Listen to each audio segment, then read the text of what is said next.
Hello everybody, thanks for checking out this video. So typically on Sunday I have a 3 o'clock live stream, but this is the weekend following Thanksgiving, and schedule-wise things are a little more complicated, so I thought I would set this video as a premiere, and this is going to be a little more in the style of what we do in the member area, so might provide a little bit of insight into what we do there. So you might check that out as well if you do like this video. And this video may end up after a week or so being a member only video. So we're going to talk a little bit about my one and only love and get some perspectives on chord changes and scales, and kind of see how things evolve and how chord scales change. So for the A sections, we're going to think in the key of C and see how the notes might change based on the chord progression. And then the bridge, we're going to visit the key of E minor and then talk about how that changes a little bit. All right, so let's get started here. So we're checking out, so the neck there above, that's going to be the scale. I'm just showing it in one position so you can kind of see how things change over time. And the neck below will be the chord as a reference. So try to keep those very basic and pretty close to the pattern, but they're not always going to fit exactly in the pattern there. But they do fit, musically, but they may not be kind of in the same position. So the first chord is going to be C major 7. And so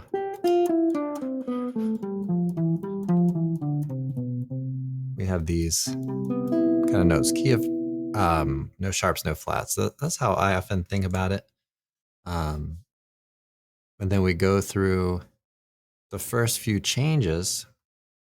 We'll see that there's no real need to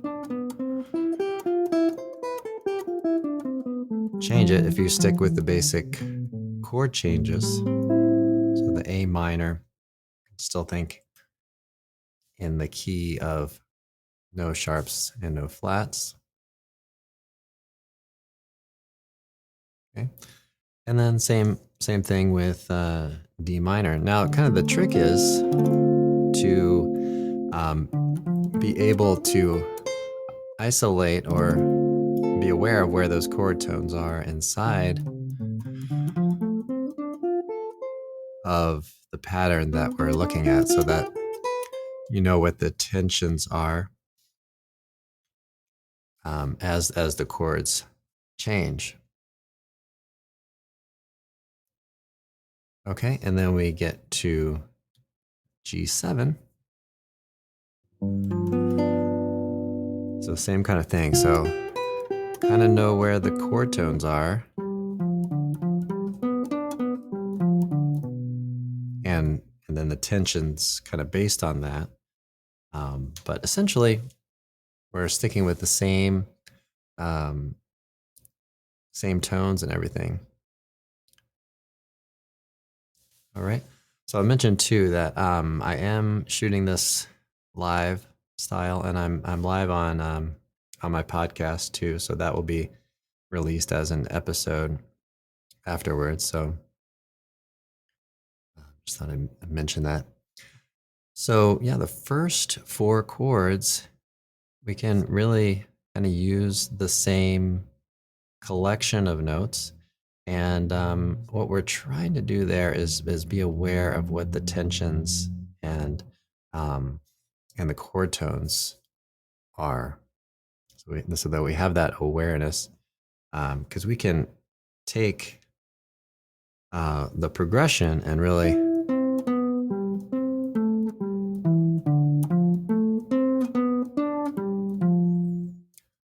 spell out the chords, even though we're exclusively using this.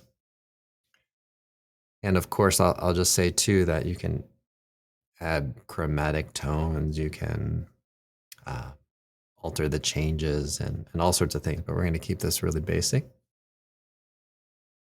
All right, so our next chord, things start to get a little interesting.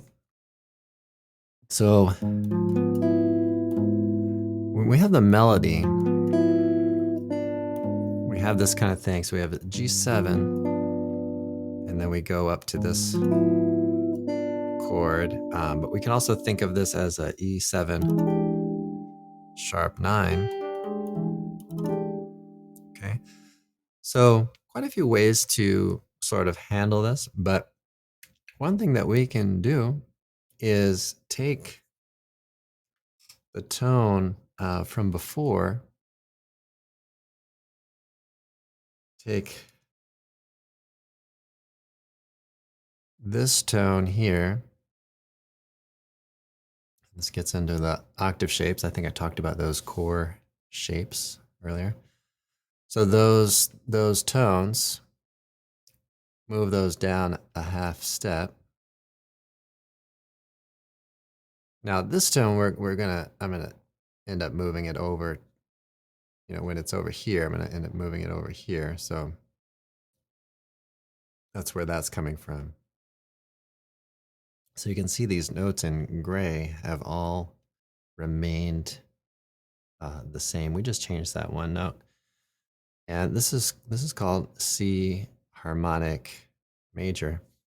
I've been thinking about doing a talk about just kind of the scales, maybe to focus on and think about. So this is one of them. So we have major, relative minor, or natural minor. We have so that's one pool of notes. We have harmonic minor, we have harmonic major, and melodic minor. So if you can handle those four types of scales and are aware of the modes and the different chord scales, you can pretty much handle any change on standard tunes. Okay, let's see what happens with this. So let's take an E7 sharp 9 here, for example. What's kind of cool about this is that we get the major third on that. We get the sharp 9. And we get a flat 9 too, so that's kind of cool. And then just kind of going down here, root, flat 7, flat 13, and then a natural 5, relative to the E there. So that's kind of an interesting sort of thing. And so a week or so ago, we were checking out some Pat Martino solos on some tunes. I think it was Along Came Betty, and we saw some examples where he may have been working through some of these types of patterns where you see everything kind of altered except for that fifth of the chord. All right, but the main point in this talk is just to see how we keep the key area as a basis and we make little changes. We can make little changes to things based on whatever kind of harmonic circumstance arises. So that's a good solution to that. Now, a lot of these are not the only solution, right? So, but this is one that is fairly simple. I'm just taking A and lowering it a half step.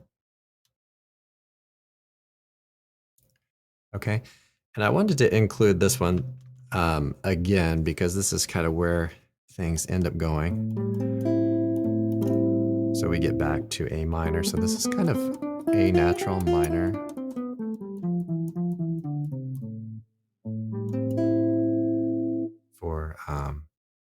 For the sound.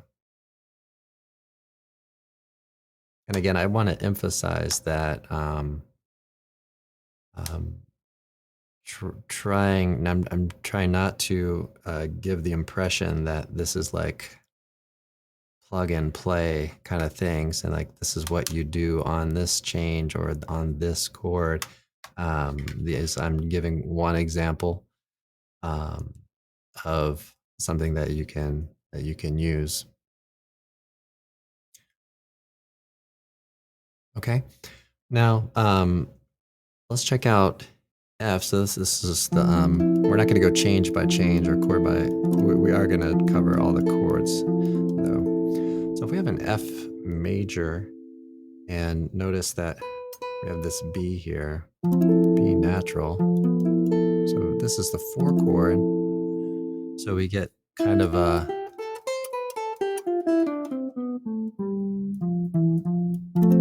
Lydian sort of sound, right? Okay. So one of the things I highly recommend is to take a chord, play it, and play, maybe a few notes, maybe just 4 notes. Play a chord and then see, get that in your kind of mind's ear as you're practicing, and then explore different sounds within it and kind of bounce back and forth between that. You can also do that with some practice aids like iReal Pro and Band in a Box and things. So you can see there and here that we have C major again there. All right, and then we have E minor 7. So this is another spot. So this flat 9 on that is a particularly dissonant tone, so you might try using that in passing. Also, this tone is pretty dissonant on that. So those are some areas to be aware of. And if you kind of go through that process of playing the chord, playing the scale, and maybe just choosing 3 or 4 notes at a time, you'll hear like the different details in it, and then also try the arpeggio and try some of the tensions and kind of get into the details of um, of kind of the awareness of the chord at a given moment, and the awareness of the tensions and the or dissonances and the consonances. And another advantage to playing just a couple of notes or a few notes is that you'll develop the agility to play through changes and connect your lines and create phrases through the changes, um, and just make those adjustments that we're talking about over time through the phrases that you create. All right, so let's check out this this change here. So one of our goals here, or one of my goals, is and sort of relaying this theme of trying to keep the key center and just make little adjustments based on the chord, essentially. So we're just bumping this C up half step, right? And so we get the D melodic minor, and we're using a mode of that. So you might call this Mixolydian flat 13. That's coming out of D melodic minor. So again, try to play the chord, play a few notes, get a sense for the dissonances and consonances. And again, there are other options on this change too, especially when it comes to dominant 7th chords. There's really a lot that you can, a lot of options, a lot of things you can do. Okay, so let's look at a series of changes. We have a 2-5 in A minor that comes up. So I'm not going chord by chord necessarily. Um, the the chord that follows that A7, there's sort of a series of chords there, but what we have here is the A harmonic minor. So we're gonna apply that to the B minor 7 flat 5. So one thing that we can think about here is the relative major, C major, that's the key that we're in. The relative minor is A minor. And so the natural minor, A minor, and C major have the same collection of tones. And then when we get into to minor, in order to create a little bit of a bit of a tonic for that A minor, sometimes the MIDI neck is a little off there. Then we need a leading tone for that. So we get, right? So anyway, that's what we're leading up to, which is A harmonic minor is kind of a solution for that, especially on the 2 and the 5. So we're trying this on the 2. So again, go through here, play a couple tones, and try to relate that to this.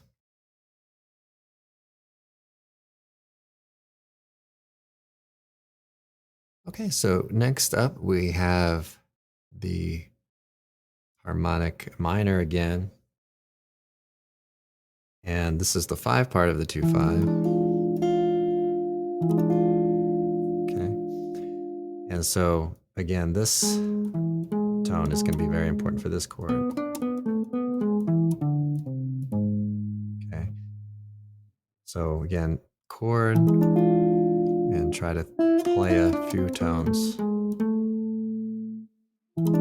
Chord again, and then see if you can create a line that goes into A minor.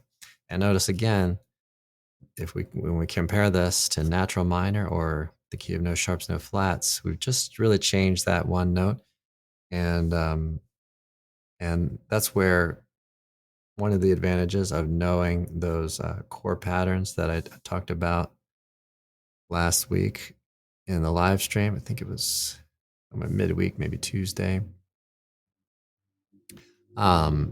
Is these octave shapes, and so you'll start to recognize, oh, that's just one note name. That's just G sharp. It's just 2 octaves and 3 tones there. So then you can say, oh, that's just one note in the pattern that's changed there.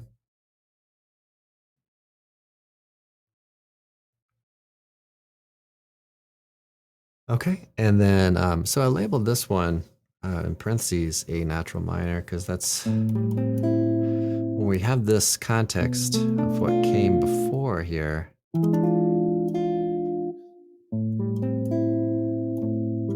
then it starts to feel like a tonic A minor. So again,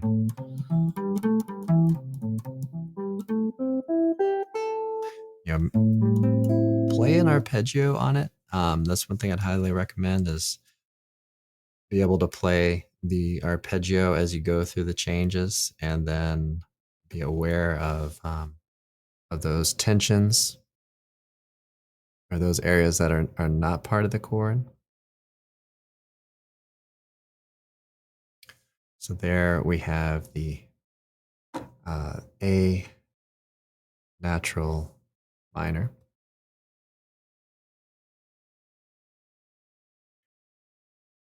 Okay, and then we have the a D7. So this is kind of an interesting spot here. So we have D. Actually, let me relabel that as D. Call this D9, and I'm going to put sharp 11 in parentheses because it's actually in that form that I wrote below. So keep things as clear as possible. But that brings up, a kind of a point, which is to think about, dominant sevens as sort of a family of chords of different types. So this is a particular scale that's useful for quite a few circumstances. So this type of chord is pretty common to come up on different areas of a key center, like the 2 chord in this example. Flat 7 is another example. The flat 6, especially in minor. So a few different circumstances. Those are just a few examples, but this is melodic minor, which we can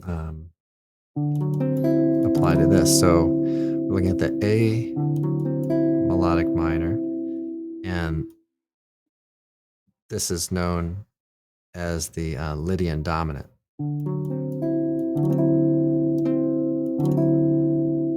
Okay. So from this perspective, we have Lydian dominant. Okay. But what I'm doing here is listing what you might think of as like the parent scales, or those 4 basic chords, 4 basic scales that I talked about: the major, which you can kind of pair with the relative minor, but the major, melodic minor, and harmonic major. So as far as 7-note scales, those are going to cover a lot of ground, a lot of circumstances. Okay. So here we see that there are 2 notes in blue. So those blue tones that I have listed on the sheet are the tones that are different from the C major scale there. So there we have Lydian dominant.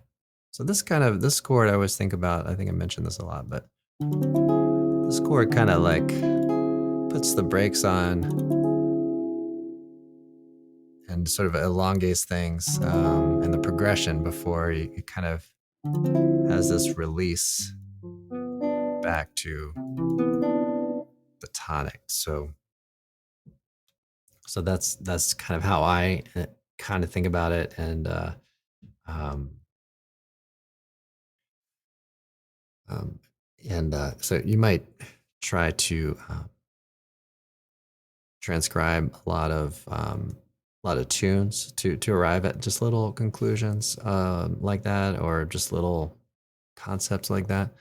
To not only transcribe melodies and solos, which sort of falls into melodies, I guess, but to actually transcribe harmony, so without looking at a lead sheet, work out what the chords are for a given tune based on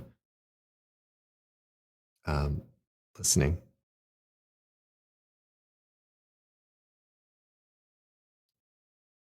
Okay, so I'm not going to go over all of the changes that end up here, because we already went over the D minor to the G7, but we're trying to get some key moments.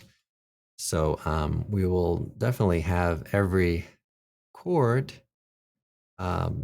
for this tune, but I'm not going to go through change by change in this video necessarily, but we are kind of going in sequence. But just be aware that we have a 2-5 back to, and if you do the first A, you can do a little bit of a turnaround. But what comes up next, and I'm going to dive right into where it goes. So this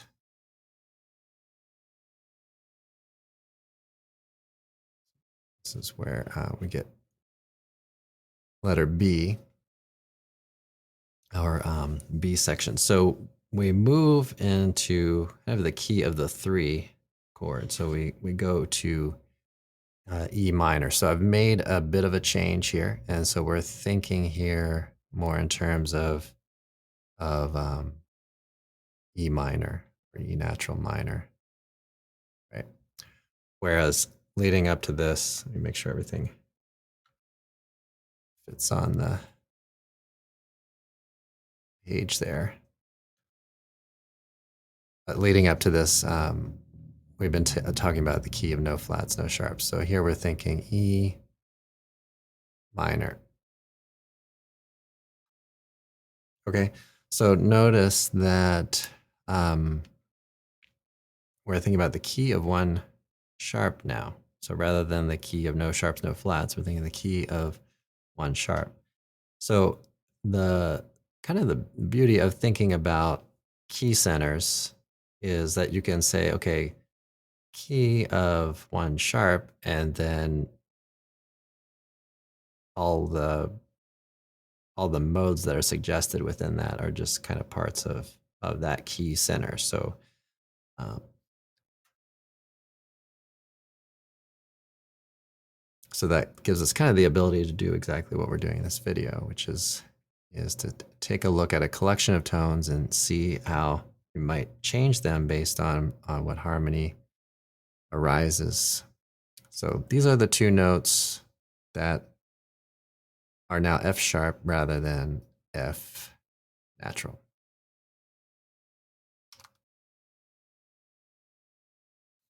Okay, so we have E minor 7. And then again, you know, you pick 4 tones. You can pick chord tones. And you could explore it if you're at a level where that's not all very clear. Just kind of listen and compare. Say, oh, this, right? Those tones are pretty outside of this sound at this moment, but they're things that you can incorporate into the chord itself and all that. So let's check out the next chord. So we have the F sharp, minor 7 flat 5, and this is going to form a 2-5 progression. This is going to be a 2. So we have the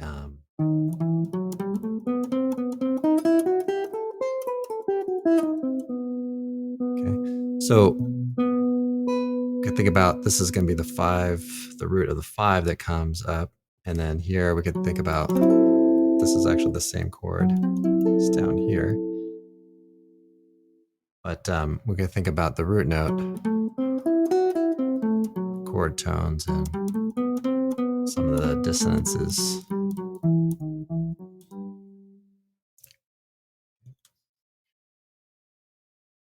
All right, so that gives us the E harmonic minor. And this B flat 7, I have the flat 9 listed in parentheses because that's sort of what's suggested here.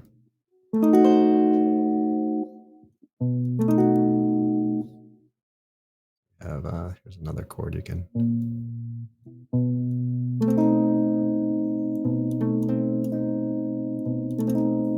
think about there, but so think about those chord tones and then these dissonances and try to see if you can create lines out of that. Okay, so that's known as the Phrygian dominant, or think of it as Mixolydian, flat 9, flat 13. Okay, now here in the progression, things start to go in a different direction. So you have the 2, 5, 1, and E minor, and that happens a few times, really. I think a couple times at least. And but it kind of gets set up to at the end of the second A section, we have a 2, 5 into that E minor. But the E minor starts to take on um, kind of a different flavor. So rather than labeling this D major, I'm labeling this as E Dorian because we still have that kind of minor.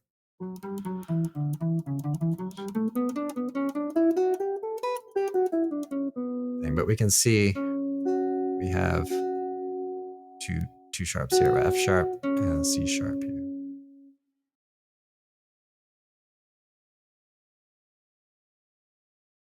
Okay, and then here we have the A7, which I'm again just listing this specific to this mode, just because we're kind of still thinking in terms of sort of a minor sound on that E minor. Okay, so we have still a key of two sharps, but I'm trying to compare it here with that blue note. That C has come up to C sharp, so that would be the third of this A7. Okay, so again, you get kind of familiar with the shape. So play a few notes, play the chord. That's kind of the thing to do in the practice session there.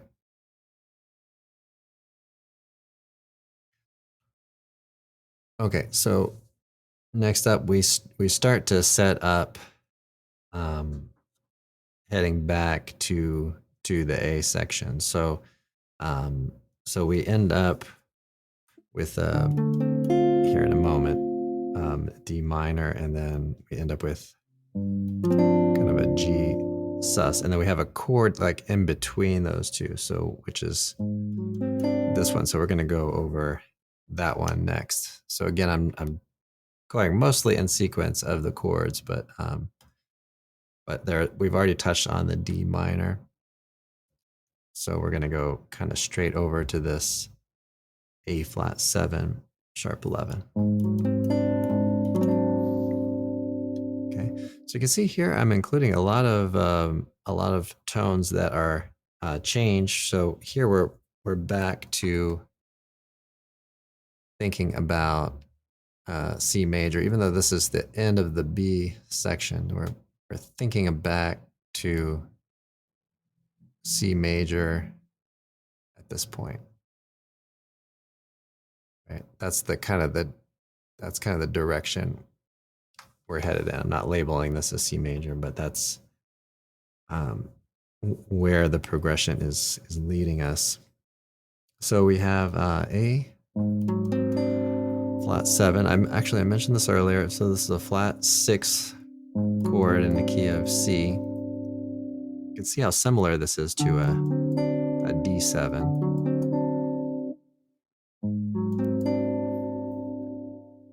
So here we have the that Lydian dominant kind of sound on that. So that's coming out of melodic minor. So that's E flat melodic minor. And that's where, I know folks work on these chord scales and stuff. I think at least most folks who watch the channel. And so I just want to emphasize practicing these in the context of a tune and progression. So if you get in the habit of analyzing chord progressions and get an idea for these different kind of, you might say, harmonic circumstances, then you have a place to apply these in context. So the context of the harmony and the progression is incredibly important, so that when those moments come up, you're able to work through those and create a line that is compatible with everything. All right. So after that, we get into the 2-5 back to C major. And I want to go over one more chord here. And this is really closely related to that E7 sharp 9. But there are a couple moments in the tune, and I think one earlier, but one here at the end of the tune as well, where the melody, right, where we get this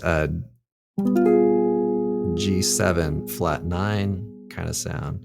So if you want to touch on that in your lines, you can use again this C harmonic major.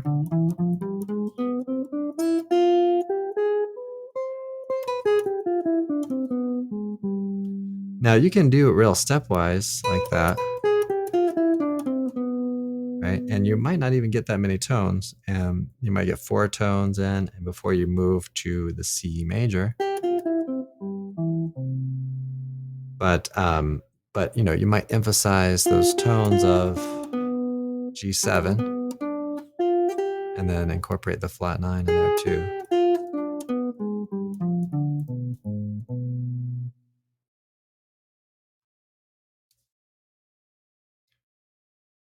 All right.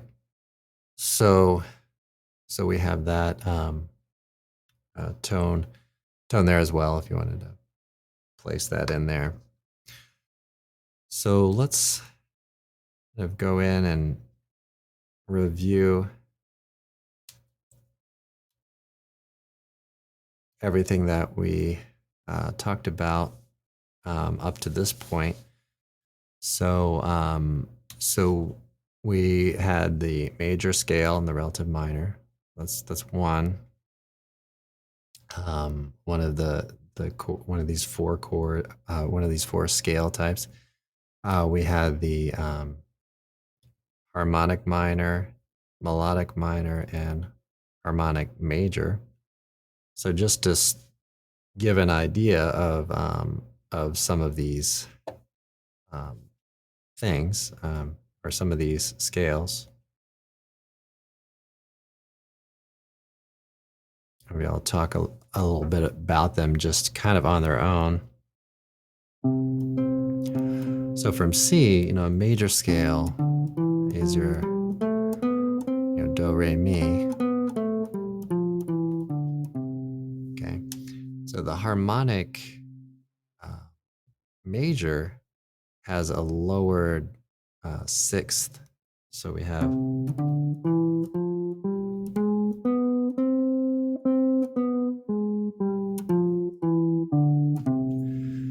so that's going to be very useful, especially when you're thinking about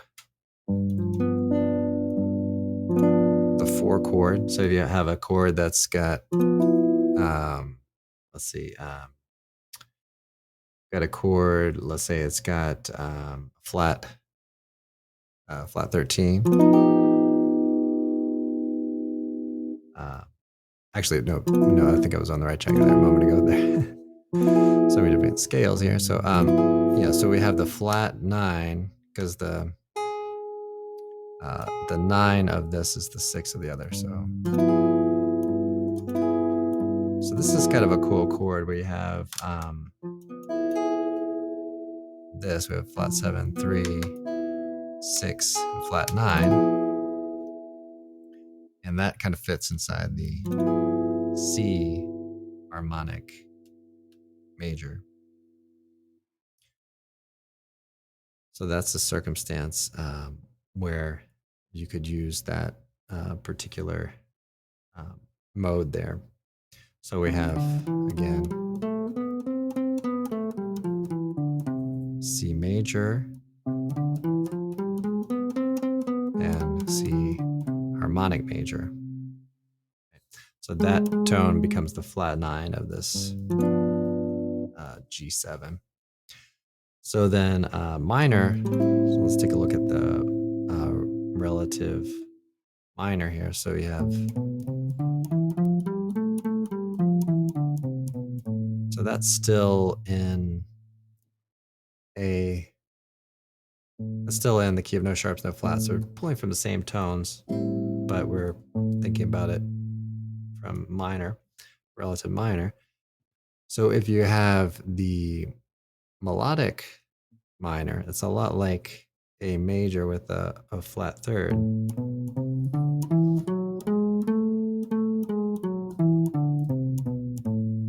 Okay, so we get that kind of sound. And then harmonic minor is a little more like a harmonic major with a flat third. So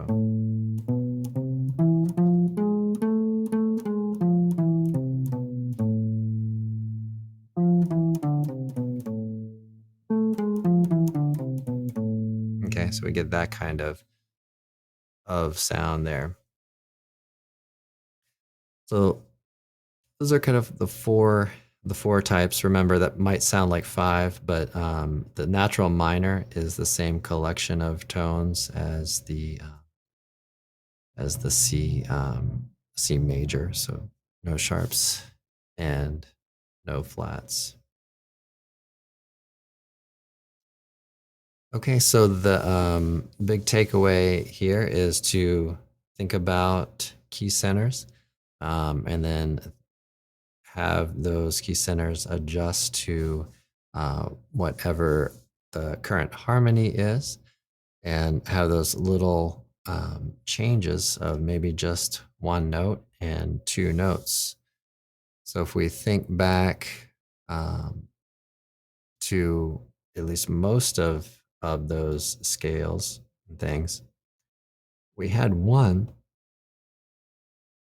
with kind of a ton of changes, right? So here the majority of the notes in this E flat melodic minor are pretty different from C major.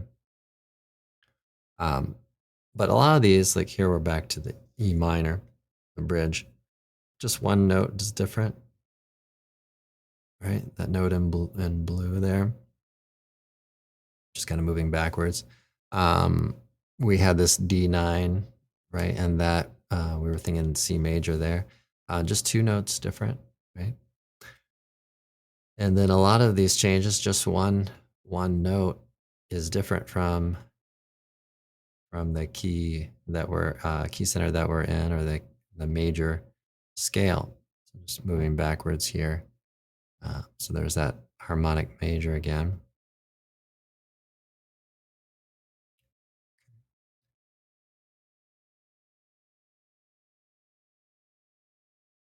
All right, everybody. Well, I hope everybody enjoyed this this video. Again, I'm probably going to leave this video on the channel for about a week, and it will be kind of archived in the member area. And also just mention that some of the older live streams and things are also archived and available to members.